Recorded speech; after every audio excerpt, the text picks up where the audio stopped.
How you going, Leighton? I'm very, very well, Lincoln. Thanks for inviting us on. I guess one of the reasons I wanted to interview you in particular is I thought you might have a unique perspective on the difference between politics here in New Zealand and Australia. I came here and immediately people started making fun of me about all the prime ministers we go through. When you look at New Zealand politics and politics in Australia, which countries' politicians do you think are more in touch with the people they represent? Politicians, if they were really in touch with the people, they'd be passing the laws that people want. One of my concerns in getting involved in politics is we see so many times, for New Zealand, we don't have binding referenda. And so every citizens-initiated referenda that's been had in New Zealand, no government's ever honoured it.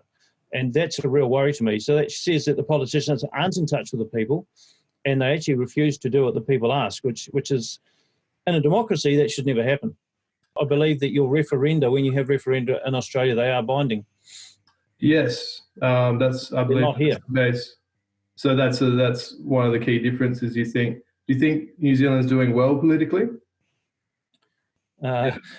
I think we're going the wrong way myself. We're losing a whole lot of the things that made us a fantastic little nation, and we're heading far more towards a controlled and socialist state where the government controls everything. Jacinda Ardern seems to be one of the most popular leaders in New Zealand's history and memorable history. Why do you think that is? Is it the Americanization of politics in New Zealand? Because that's something I've been studying in Australia, is whether we're becoming Americanized and people are focusing more on the person than the policy. Absolutely we are, because Jacinda Ardern is a classic example of that. Labor were on a hiding to nothing at the last election. They weren't going anywhere, and then Jacinda Ardern got elected, and all of a sudden they romped in and became became the government. Now, they didn't change any policies. They didn't change anything they were doing. The only thing they changed was the face and the leadership. So absolutely personality politics is coming here. And people, if you go and talk on the streets to people, they have no idea what the policies are. They don't know what they're voting in. It's a smiley face and someone who looks and sounds really kind, and that's what they like, which is cool, but is that the best person to run your country, you know? Your party hasn't really managed to make it far above 4%. I think it was 4.2% was the biggest vote you got. As far as I've read on your official page, you're opposed to redefining marriage, the decriminalisation of abortion, marijuana and euthanasia. I think I read something about anti-smacking laws, gender theory and prostitution. In your opinion, is this a failure to reach a larger base, or your failure to get above 4%? Is that a rejection of policy, or is it a rejection of your image and personality? Well, it's interesting. No party in New Zealand has ever got into Parliament unless a sitting MP has joined them. So Kim.com with the Internet Party, the Mana Party, we had the Top Party with Gareth Morgan. So, but even with millions of dollars being thrown at it and different policies, different people, different personalities, no one's ever got in. And what we have is a system in New Zealand that is very heavily weighted towards the two major parties. They get the bulk of the funding for advertising during the election campaign. Obviously, they're paid for 6 weeks before the election campaigns. The TV debates are between the main two parties, so they don't include the minor parties. So that's the television actually catering to the main parties instead of actually providing a fair level playing field. So the system in New Zealand is weighted against smaller parties, and the evidence of that, it doesn't matter what the party is or what their policies are, they don't get across the line. Yeah, that's a concern to me, because obviously I'm planning to run in 2022 for the Australian Senate. I'm wondering, do you have any advice for me for my campaign and how I could get across the line? I know it's been a struggle for you, but do I need to be really charismatic? I'm not saying you're not, but do I need to be the charismatic leader? Should I focus on policy, or do I just need to get money in the bank? So what's your drive to getting in the Senate?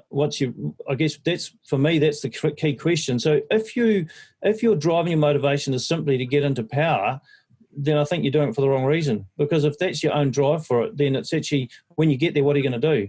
You actually have to have a vision of what you want to achieve when you get there. I mean, what would you like Australia to look like? What would you like to change in Australia to make it a better place for people to live?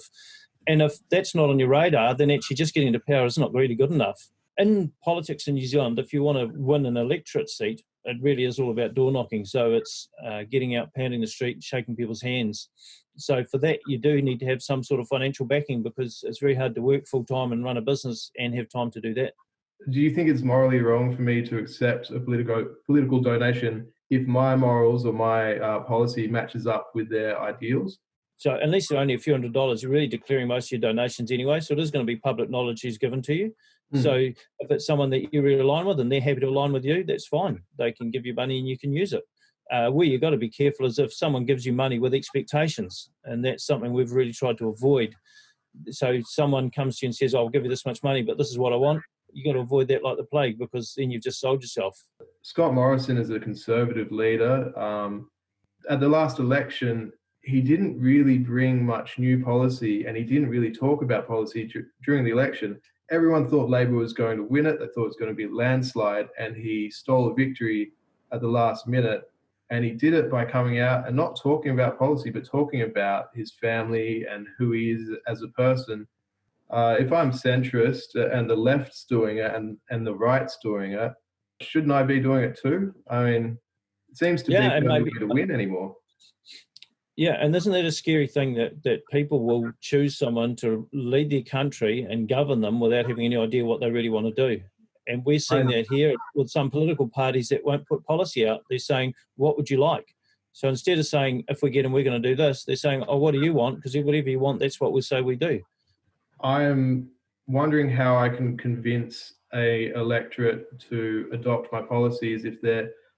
So, for instance, how would you convince a left-leaning electorate to vote for you if they don't traditionally go for those kind of policies? Well, you've got to target your audience. You've got limited time, limited finance, limited opportunities. So if you go and throw those at an area which is way opposite to what you're presenting, then you're actually wasting your time. You need to target the areas where people are more receptive to you and gradually build that way.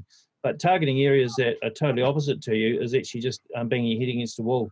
It's easier in New Zealand. You can get the electoral roll. You can find out which polling booths had more supporters on the Conservative side, more supporters on the left side, and you target your more conservative ones as a Conservative party. If you're a left-wing party, you'd target those left-wing seats simply because those people are more receptive to your policies. I know that you don't support same-sex marriage.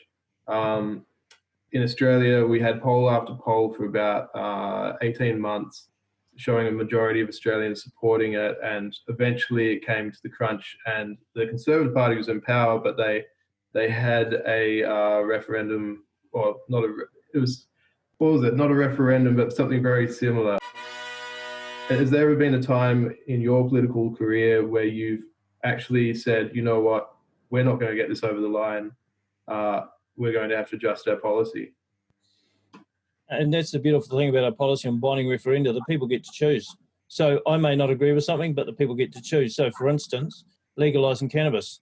I have no problem with medicinal marijuana, but when it comes to legalising THC, I've seen the harm it does to young people. It's terrible, and it would be a tragedy for New Zealand to legalise it. So I am opposed to it. Now, if it goes to referenda and the people of New Zealand vote for it, and they get it, because that's what democracy says. One of the arguments in Australia against having a referendum is that we've elected these politicians to speak on our behalf, and when a lot of people say, or whenever they find something too hard to deal with, they just kick it back to us and force us to vote again. But isn't that the whole point of electing people to Parliament, so they can make these decisions for us and we don't have to go and vote again and again? Oh, well, that's the interesting thing. Where do they sit? They sit in the House of Representatives. So the politician's role is to represent the people. So I'm a builder by trade. So when someone rings me up and asks me to come and do a job, I have to do what they ask me to do, not what I feel like doing. So I can't go and, if they want me to do their bathroom, I can't rip their kitchen out because I think their kitchen's ugly. They'll get angry and they'll sack me. A politician's job is to represent the people. They don't have to have a degree or a diploma. They don't even have so to... why they go to a referendum? Because that isn't it... Referenda, the people get to choose. So that's what we're saying. The people need to be able to choose on social issues so that we actually get to decide what happens. It shouldn't be the role of 62 MPs when people don't even know half of them who they are. So a lot of them aren't... When it comes down to social issues... Absolutely. Social issues should be by referenda. Absolutely. Okay. That's interesting. That's about all I've got to ask you. We've been through a lot, but thanks heaps for your time. I wish you all the best in the upcoming election. It'll be interesting to see how much of a groundswell you get and how much community support there is out there for your policies. I wish you all the best. Thank you very much. Hey, nothing ventured, nothing gained.